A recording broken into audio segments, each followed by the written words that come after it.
ഇന്ന് നമ്മുടെ push day ആണ്. രാവിലത്തെ ബ്രേക്ക്ഫാസ്റ്റ് കഴിഞ്ഞ് നമ്മൾ ജോലിക്ക് ഇറങ്ങി. ഇന്നിവിടെ കൺസേർട്ട് നടക്കുന്നുണ്ട്. അപ്പം AC/DC കൺസേർട്ട് നടക്കുമെന്നാണ് കേട്ടേക്കുന്നത്. അപ്പം മിക്കയിടത്തും തന്നെ നല്ല തിരക്കായിരിക്കും.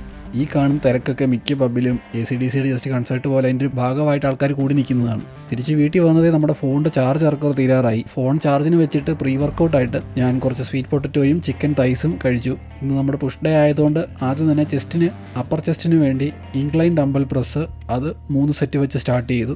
ഇൻക്ലൈൻ ഡംബൽ പ്രസ് ചെയ്ത് കഴിയുമ്പോൾ നമുക്ക് ഒരു ഫ്ലൈ മൂവ്മെൻറ്റ് വേണം. ഒരു നീലിംഗ് ഫ്ലൈ മൂവ്മെൻ്റ് ആണ് ചെയ്തേക്കുന്നത്. അപ്പോൾ നീലിംഗ് ഫ്ലൈസും 3 സെറ്റ്സ് കഴിഞ്ഞപ്പോഴത്തേക്കും ട്രൈസെപ്സിനുള്ള സമയമായി. ട്രൈസെപ്സിന് വേണ്ടി ഈ പുഷ് ഡൗൺ ഞാൻ 2 സെറ്റ് 15 റെപ്പ് 12-10 നേരത്തെ ഇട്ടിരുന്നത്. പക്ഷേ ഞാൻ റെപ്പ് കൂട്ടി വെയിറ്റ് കുറച്ചാണ് ചെയ്യുന്നത്, ജോയിൻറ്റിന് ഒത്തിരി വേദന വരാതിരിക്കാൻ. അത് കഴിഞ്ഞിട്ട് നമുക്ക് കേബിൾ വെച്ചുള്ള കിക്ക് ബാക്ക് ഉണ്ട്.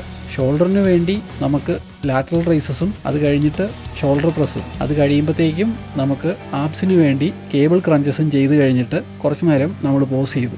നമ്മളിപ്പം ലീൻ ബൾക്കിങ്ങിലാണ്. അപ്പോൾ അത്യാവശ്യം നല്ല രീതിയിൽ തന്നെ സെറ്റായി വരുന്നുണ്ടെന്ന് എനിക്ക് പറയാൻ പറ്റും. പിന്നെ ഉള്ളതെന്ന് പറഞ്ഞാൽ ഫൈനലി ഉള്ള മീല് ഞാൻ ചെറിയൊരു കാർബ് സോഴ്സേ എടുത്തിട്ടുള്ളൂ. കാരണം സ്വീറ്റ് പൊട്ടറ്റോ ഇച്ചിരി കൂടുതൽ കഴിച്ചതുകൊണ്ട് നമ്മുടെ കാലറീസ് ഏറെക്കുറെ നേരത്തെ തന്നെ ഫില്ലായിരുന്നു. ഈ കുറച്ച് ഗ്രേപ്സ്, കുറച്ച് ഡേറ്റ്സ്, അതിൻ്റെ കൂട്ടത്തിൽ ഒരു ചിക്കൻ റൈസും കൂടെ കഴിച്ച് ഇന്നത്തെ കാലറി കൗണ്ട് ഫിനിഷ് ചെയ്ത് ഡേ ഫിനിഷ് ചെയ്തു.